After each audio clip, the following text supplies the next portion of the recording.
And we are going to get into some fundamental core ideas of justice. The attribute of Yahovah's justice and his mercy. Okay, I'm going to turn my volume up. Let me see here. Hold on just a minute. I'm going to take the minute to adjust the volume. Just a minute. Hey, Ethan. Ethan. All right, I'm going to talk a minute.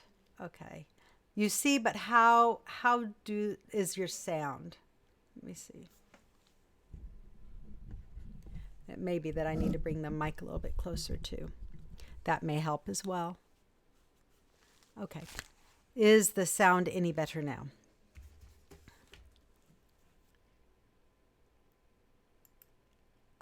This is why. Hold on, let me change this.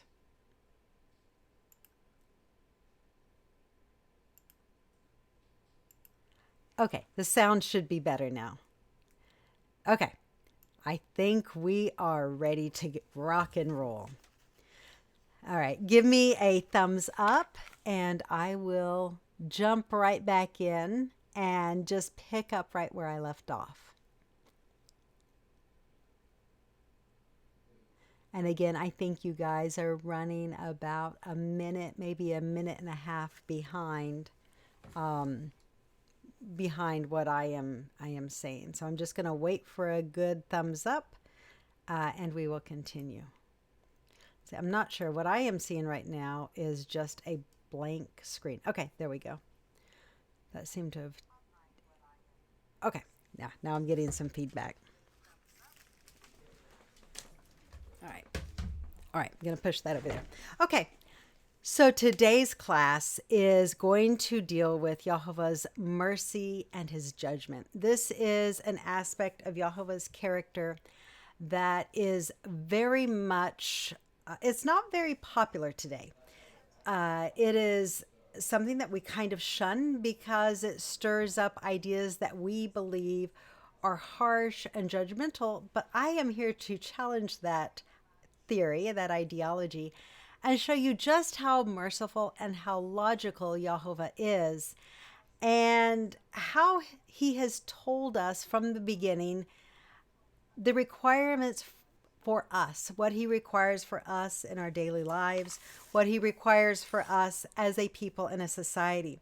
So we tend to want this God of mercy and of justice, but we focus more on the mercy side, and we think that the justice, the wicked and the evil doers, that those will come to an end simply by almost wishful thinking. And I am still getting some feedback here real quick. I'm actually maybe going to unplug my... Are you guys getting any feedback? Because I'm hearing myself through my earphones. Let me get my son to help me real quick. Hey, Ethan. Yeah? Can you come help me real quick?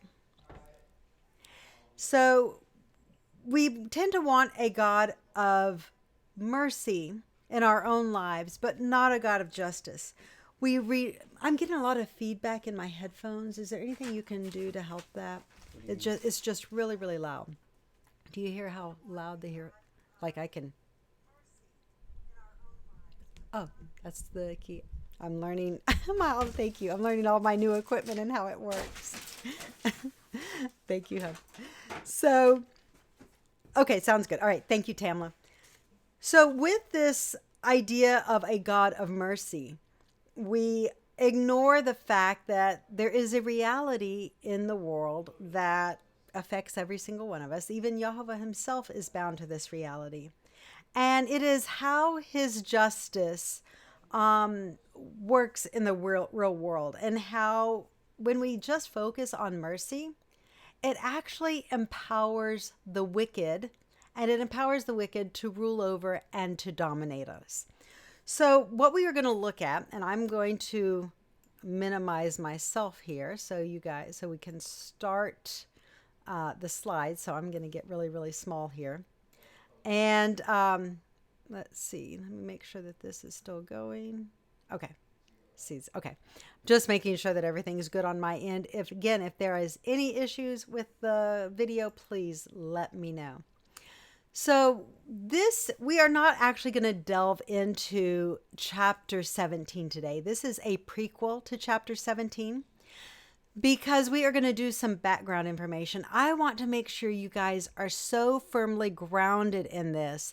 There's no question as to your understanding on it. We are going to be looking at the very essence and character of YHWH, and that is really defined in his character of mercy and judgment. So at Mount Sinai, we are told the character of God. Now Israel has rebelled about 2 or 3 times at this point in time. When they come and they covenant with YHWH, he speaks the 10 commandments to them in a very audibly, very loud voice. We are told that there were thunders, that there were lightnings, there was a sound of a trumpet, and they heard YHWH's voice. So when this happened, he proclaims his mercy. And this is what he says. He says, I, YHWH, your God, am a jealous God, visiting the iniquity of the fathers of the children unto the 3rd and 4th generation of them that hate me. That's a key phrase. Showing mercy to thousands of them that love me and keep my commandments. So here in the very first revelation of YHWH's covenant with Israel, he gives us a key as to how he works, how his character works with regards to the nation of Israel. And I'm just trying to play with this a little bit. Actually, I might move myself to the other side. Sorry, guys. I hope I'm not making you making you dizzy. So with this character of YHWH, we are told that his mercy extends to the 3rd and 4th generations of those that hate him. Let's go, and we're going to just reiterate a little bit of this. When 3 or 4 generations hate God and they refuse to walk in his way, judgment will fall upon that family. Now, if you'll notice in that other slide, I termed this portion of the covenant a family covenant. Let me go back to that for just a quick minute.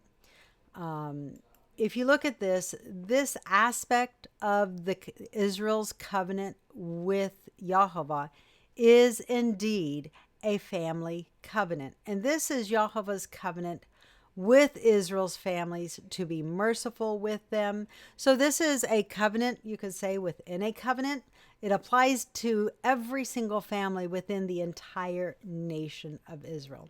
So going back, when 3 or 4 generations hate God, refuse to walk in his ways, then judgment will fall upon that family.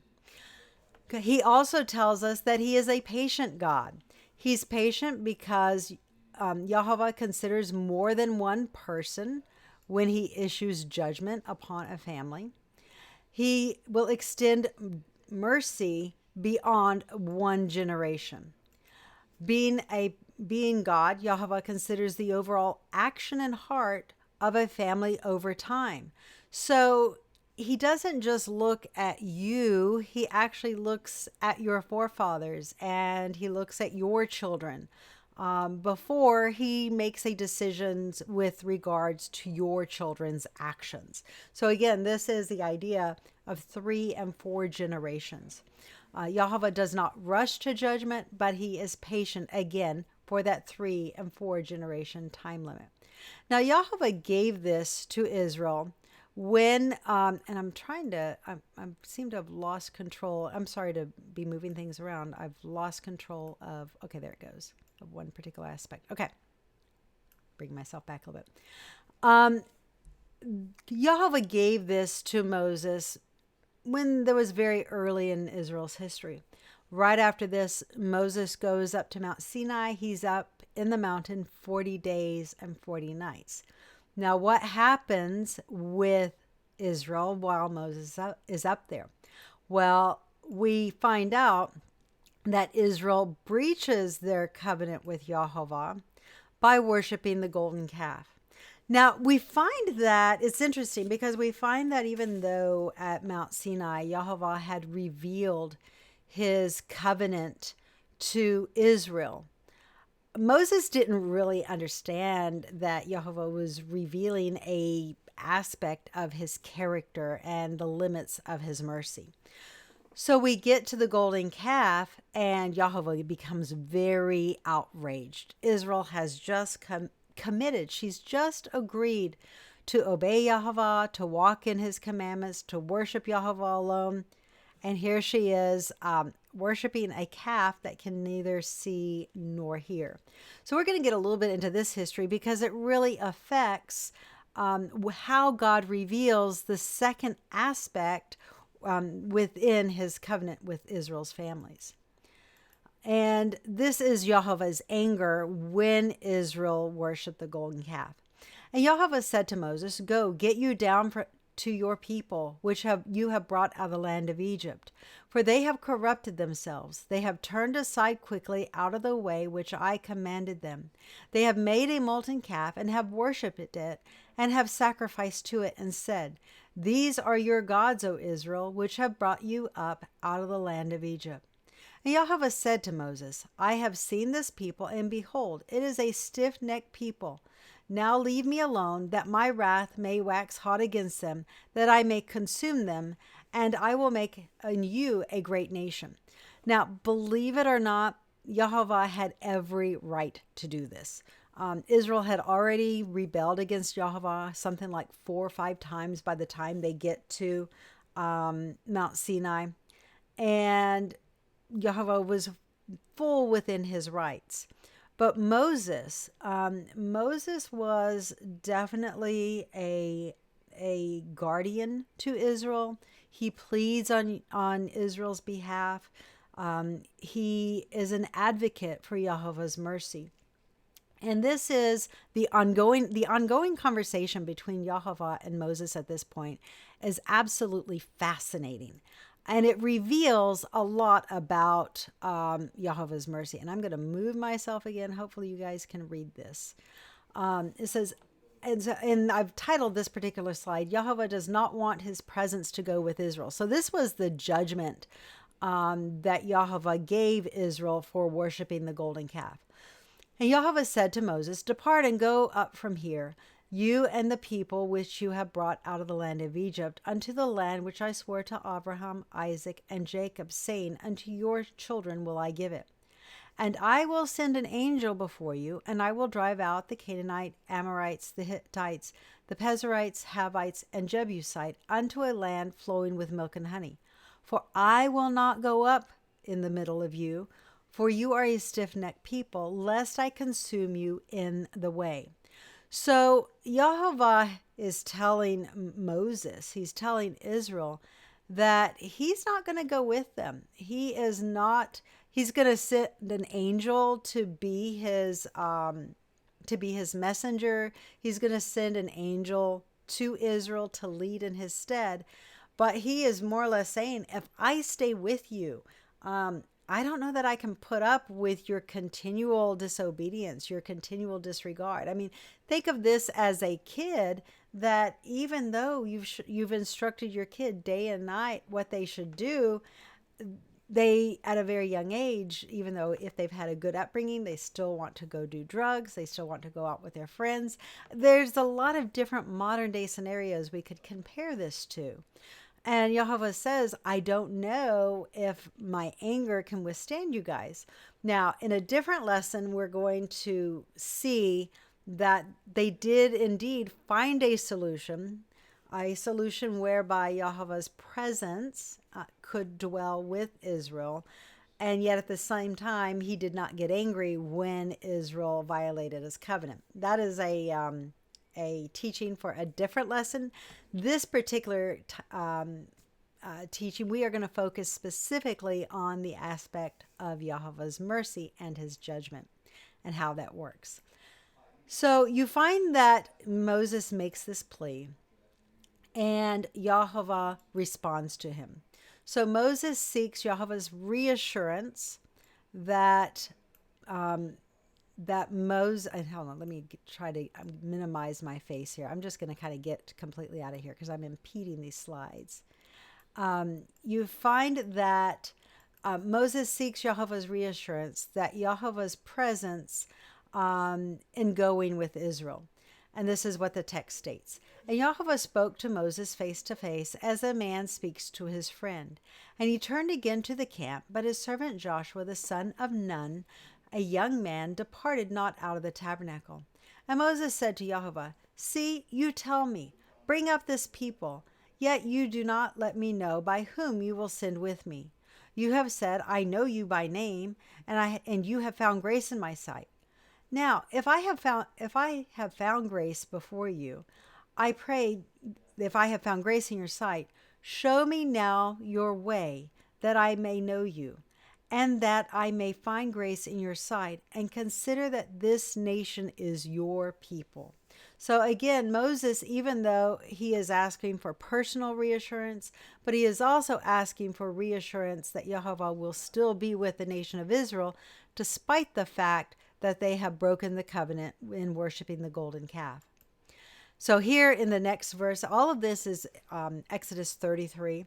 In the next corresponding text, we find that Jehovah reassures Moses.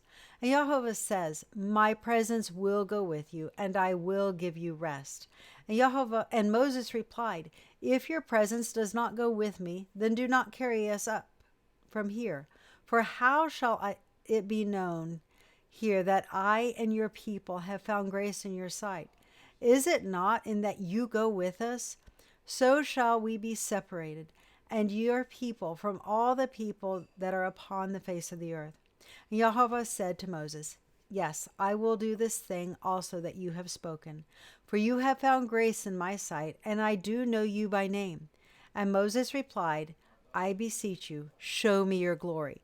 So now this is where it gets real interesting with this aspect of Jehovah showing and revealing his glory to Moses. But this is such an interesting dialogue. It's almost reminiscent of Abraham when the Molech are sent to Sodom and Gomorrah in Genesis 18 to destroy it. And Abraham has this pleading case with the Creator. And he is asking, he says, shall not the judge of the earth do right? If there be but, 50 righteous people, will you destroy the city for the sake of 50 righteous? And he goes down all the way to 20, to 10 righteous people. And Jehovah says, no, if there are 10 righteous people, I will not destroy the city. So we see kind of this same situation. And this is something that all of us at one time or another, we wrestle with this aspect of a divine judge who judges righteously, but also a judge who judges mercifully. And, and God agrees. He grants Moses's request, and he says, yes, indeed, I will go with Israel. My presence will stay among you. And again, there is a solution that is found for this to occur and for his anger not to come out at Israel. But we learned some very key facts with this particular text. And we're going to look at some of these key facts that are the kind of the takeaways. When Jehovah accepts Moses' request, he says, and I will make my goodness pass before you, and I will proclaim the name of Jehovah before you, to whom I will be gracious, and to whom I will show mercy. Now, the way that, and I am using the KJV, the only thing I have done, it is actually called the American Standard Version. The only thing that I have done is I have attempted to update all the these and thous and put it in modern vernacular.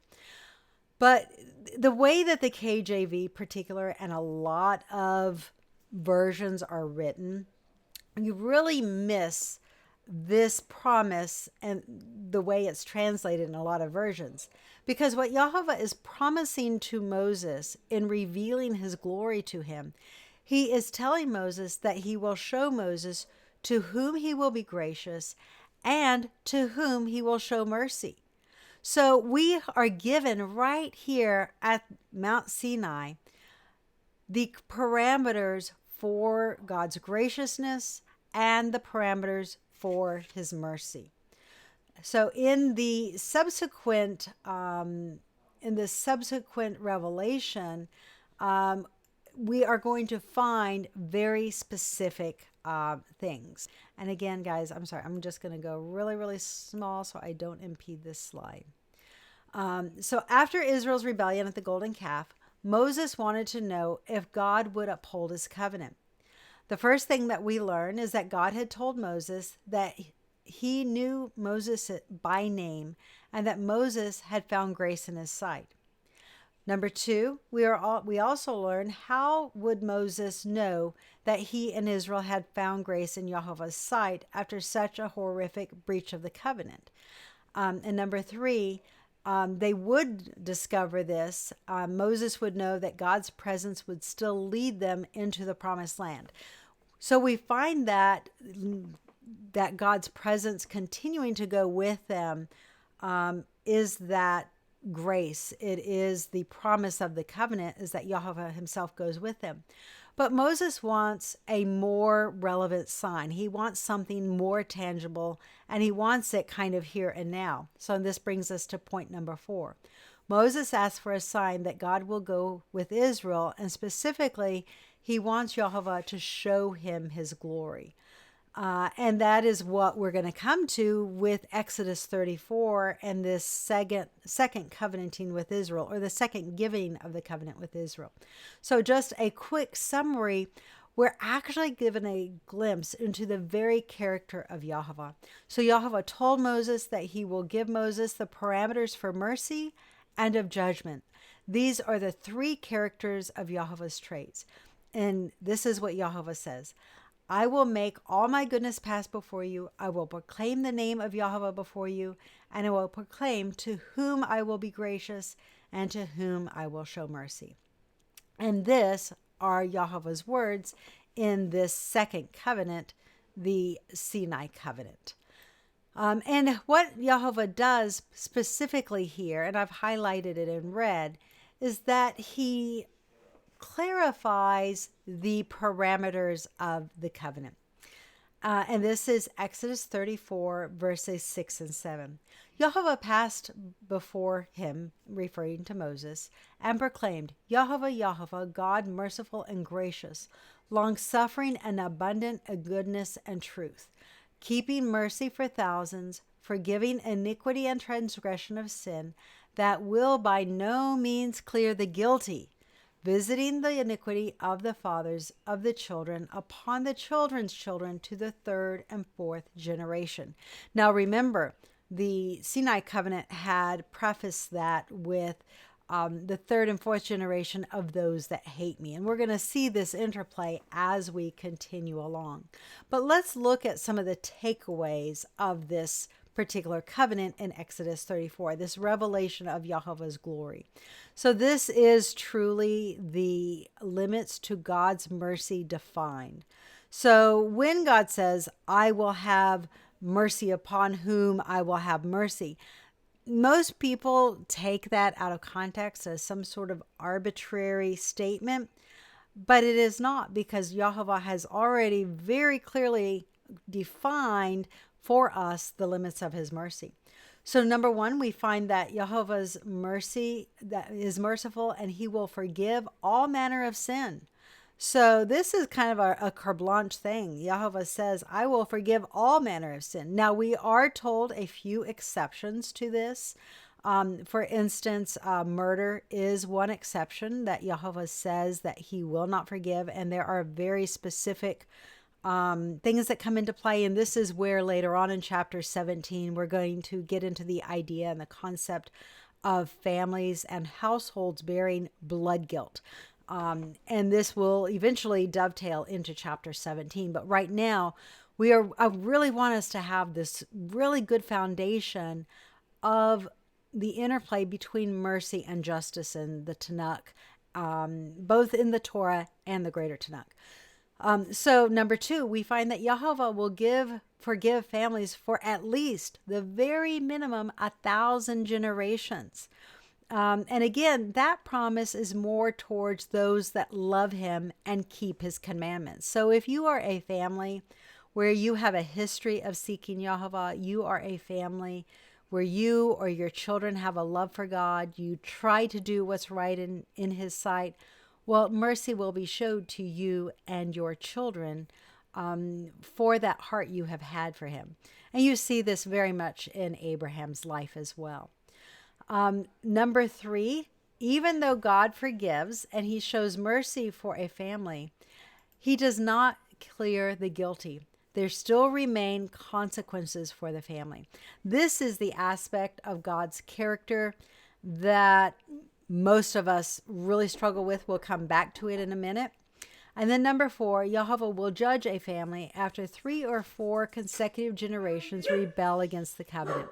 Now, this 3 or 4 consecutive generations who rebel against the covenant, this is something that is very specific, because when we think that when YHWH forgives, or that he pardons sins, or there is an atonement, or something like that, the traditional understanding within both Judaism and Christianity for off and on for many years has been that when God forgives you, that he clears you of the consequences of those sins.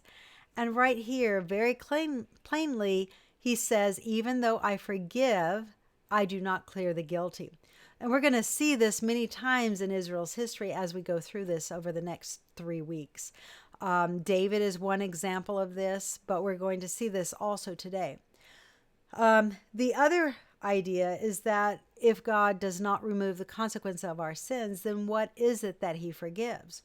Well, he forgives us for where he would have applied the death penalty to that particular individual or a particular community. So it is forgiving this death sentence for violating the covenant that he forgives. He extends mercy. But even though he extends that mercy, it's still only to the 3rd and 4th generation if you continue to hate him and you refuse to walk in his ways. If you love him, you seek his commandments, you seek to walk in his ways, well, that mercy will continue for 1,000 generations. So, all right, so we're going to go to this next slide now. Let's see. So the limit, okay. So YHWH is a patient parent and judge. In many ways, and I'm going to move this little bobblehead again. It's almost better if I get rid of it here. So in many ways, YHWH is a patient parent and judge. It is though YHWH is telling families, I'll give you to the count of 3, or I will give you to the count of 4. Similar to any parent, YHWH defines the limit to mercy that he will show to a particular family. So notice again, YHWH never views an individual in isolation to his overall family or to his overall greater community. You could say that they are wheels within wheels, kind of concentric circles, where there's an epicenter and it kind of ripples out from that. So YHWH considers many factors when issuing judgments, either for or against Israel. So this is Moses's prayer. This occurs when Israel's spies bring a bad report regarding the land of Canaan. The giants are there, and how it is impossible for YHWH to fulfill the covenant, for YHWH to give them the land, and Israel utterly rebels against YHWH. They say, let's go back to Egypt. Let's get rid of Moses and Aaron. Let's get rid of Caleb and Joshua. Better that we die in Egypt as slaves than here in the wilderness or before our enemies in Canaan. So this is another time Israel has rebelled, just like the golden calf. But Moses understands now this character of YHWH's mercy and the interplay between mercy and justice. So Moses prays to YHWH, but he claims this promise of mercy to the first generation. So the people that rebel with the spies are the same people that covenanted at Mount Sinai. So they are the first generation. And we're going to see that Moses claims this when he, as evidence or as part of his petition before Yahweh. So this is Moses's prayer in Numbers 14. It says, "And now I beseech you, let the power of my Lord be great, according as you have spoken, saying, Yahweh is long-suffering and of great mercy, forgiving iniquity and transgression, and by no means clearing the guilty, visiting the sin of the fathers upon the children to the third and fourth generation. Pardon, I pray you, the iniquity of this people, according to the greatness of your mercy, as you have forgiven this people from Egypt even until now." So Moses is submitting his evidence. He's saying, look at how many times this people have rebelled against you. It's been 10 times. You have forgiven this people all these times. Please continue to forgive them. I understand you will not forgive their iniquity. I'm understanding that you are not going to clear the guilty, but please pardon them. Don't cast them off from being your people.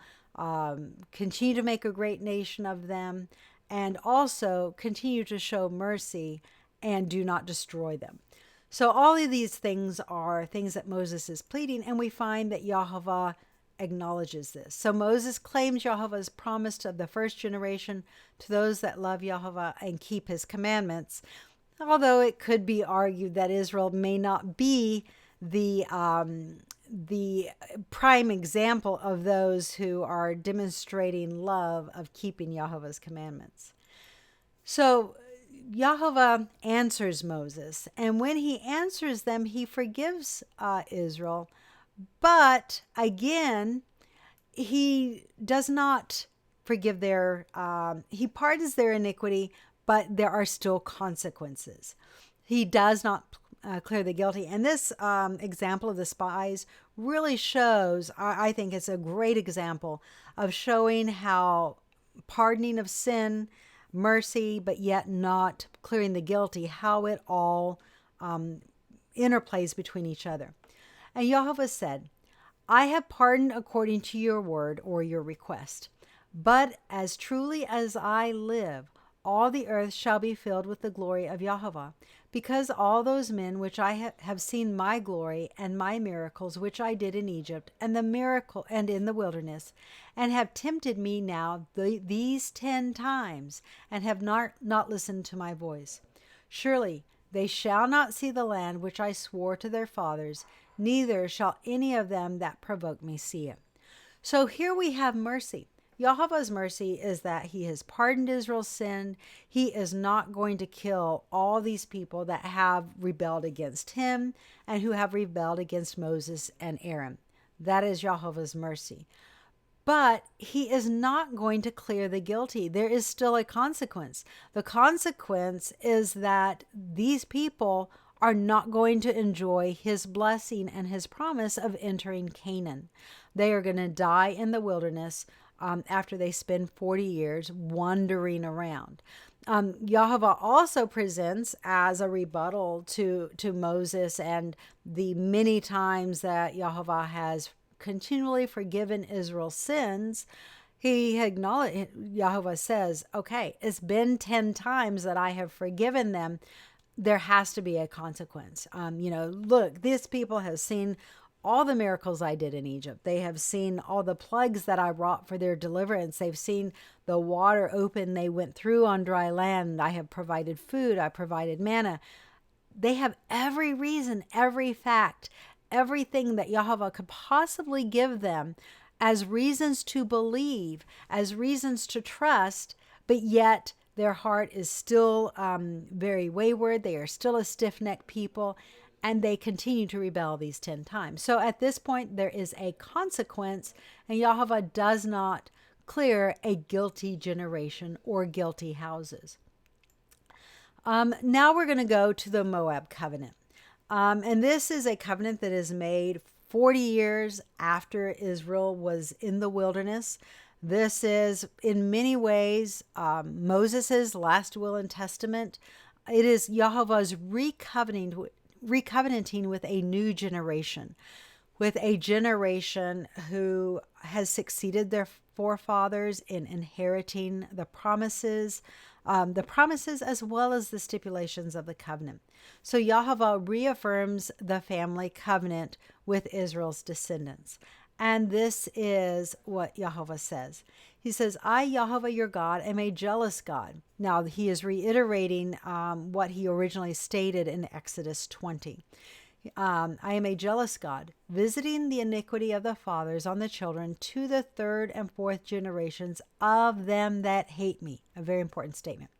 And showing mercy to thousands of them that love me and keep my commandments. So notice here this interplay between mercy and judgment. You have grace and mercy to them that love Yahweh and keep his commandments. But you have jealousy, you have judgment to those that hate Yahweh, forsake his way, and continue to rebel against it. So Yahweh makes a distinction between the righteous and the wicked, as we're going to see. So God's mercy towards obedient families. This I think is a very important point, is that his mercy, he very clearly states those parameters. We find one, that he is a jealous God. And he makes this statement twice, both in Exodus 20 at the first revelation. And I'm going to get my little bobblehead out of here again so you guys can see this. Whoops. Hold on. Takes it a minute for the program to acknowledge where I'm clicking. So you find that both in Deuteronomy, in the first Sinai covenant, as well as in the second covenant or the Moab covenant, you find that in each case, Yahweh takes and he reiterates this fact that he is a jealous deity, that he is a jealous God. You also find that in both cases, he tells you how his graciousness will be exhibited. And this isn't just for Israel, really. This is all humanity. But he singles out Israel with how this works. He will show mercy to thousands of them that love him and keep his commandments. So you can have people who mess up. They may fail in the way of Yahweh. Maybe they eat unclean foods because that's all that they have available to them. Perhaps they're wrestling with something and they depart from the way of Yahweh, but they come back to it. This is really what Ezekiel 18 and Ezekiel 33 is talking about. If a man rebels, but if his son comes back to it, Yahweh will show him mercy. He will not die. So this is very much an interplay. The Moab Covenant is the Deuteronomy covenant.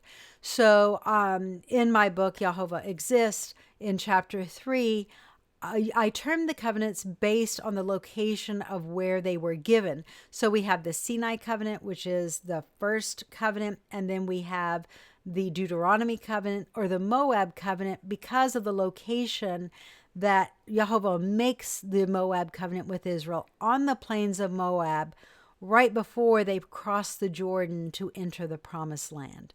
So that is the distinction between those covenants.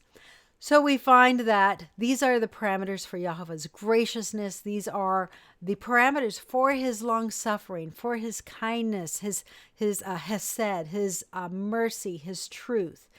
And in Exodus 34, as well as Exodus 20, this is just Exodus 34. Yahweh further defines his loving kindness, and he says that he is merciful, gracious, long-suffering, abundant in goodness and truth, keeping mercy for thousands, forgiving all manner of transgression and sin. So again, these are aspects of the character of Yahweh. These are parameters of his mercy that are only shown to those who keep his covenant, to those who attempt to walk in his ways, to those that love him, to those that seek him. They may not do it perfectly. They may not get it right, but they are actively seeking. They are actively trying. This is what YHWH has in store for them. This is what, is for all those who have a heart for YHWH. But for the guilty, for those who do not love YHWH, for those who hate him, for those, it won't let me move my bobblehead here. For those who despise the way of YHWH, for those that hate him, that refuse to walk in his ways, that want to be stiff-necked, for those that want to take advantage of others, they want to accept bribes, they want to commit murder, they want to steal from others, they want to have Bernie Madoff Ponzi schemes. They have a totally different inheritance than what the righteous have. So here we are told what YHWH's inheritance is for the wicked and how he will deal with them. So in both Exodus 20 and Deuteronomy 5, we are told that YHWH visits the iniquity of the fathers upon the children to the third and fourth generation of them that hate me. Don't forget that phrase. Again, this judgment comes after 3 or 4 generations, consecutive generations, hate YHWH, despise his way. They despise truth. They despise mercy. They despise justice. So this is a time process. It's not, where, you take and maybe you accidentally brought something home from the grocery store that you didn't pay for, or maybe you were part of an investment plan and you thought it was a good investment, but it went belly up. That's not what YHWH is talking about here. These are talking about people who have a deprived heart, a deprived spirit, and they actively seek to defraud others. They actively, they may even just be, what's the word I'm looking for? They may just be not, they're flippant about it. They don't really care about it. So this would include those people.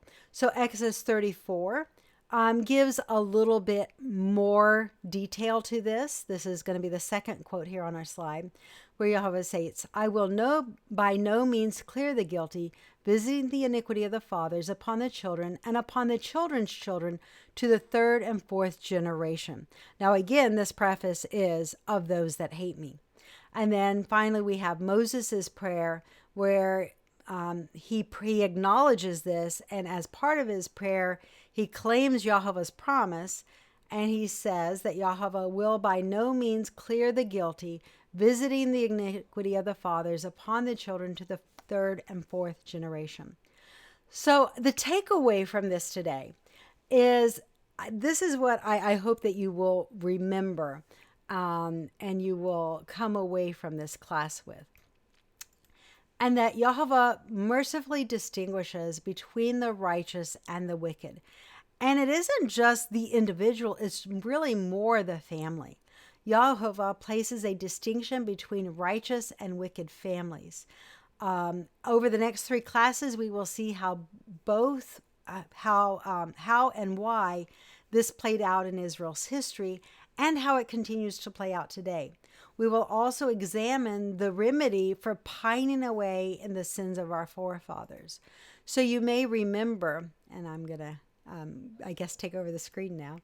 You may remember that in Leviticus 26, one of the remedies that YHWH gives for coming back to the covenant is to confess our sins as well as the sins of our forefathers.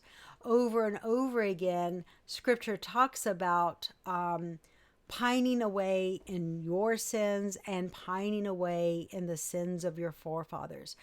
When YHWH mentions this, or the prophets mention this, it is specifically referring to this natural law that occurs whether we want it to or not.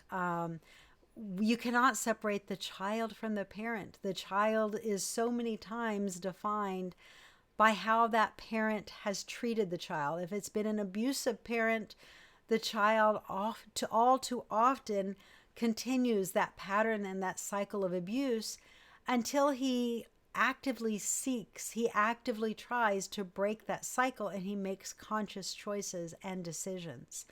So we are going to look at some of those remedies, but we're also going to look at, this is really just the foundation. Over the next couple weeks, we are going to look at how Yahovah applied this particular judgment, this aspect of his character throughout Israel's history. Today, we only looked at it in the context of the spies and the rebelling against Yahovah that took place in that instance, and how he did not clear that generation, but he required it of them. He did not clear the guilty, he required it of them. But then he extended his covenant, he extended his mercy to their children with the Moab Covenant right before they entered the land. Yes, you are absolutely right. It does sound like Deuteronomy 32 and the Song of Moses. And that actually totally plays into chapter 17, because chapter 17, the day of Yahovah, what the Song of Moses describes is the day of Yahovah. And again, we saw that this also interplays with the Noahic covenant in Genesis 9, where Yahovah says, I will require it of every beast. And then the second part, which is, I will require the life of man by the hand of every man's brother. So we're going to continue to see how all of these things interplay. When we see this thread interplaying within every covenant, within the prophecy, for me, it just really makes the entire scripture come alive. So I hope you guys will join me again next week. I thank you guys for being here. Thank you for all your comments and questions. I'm gonna take Miriam's question here. It says, for those that are even our family members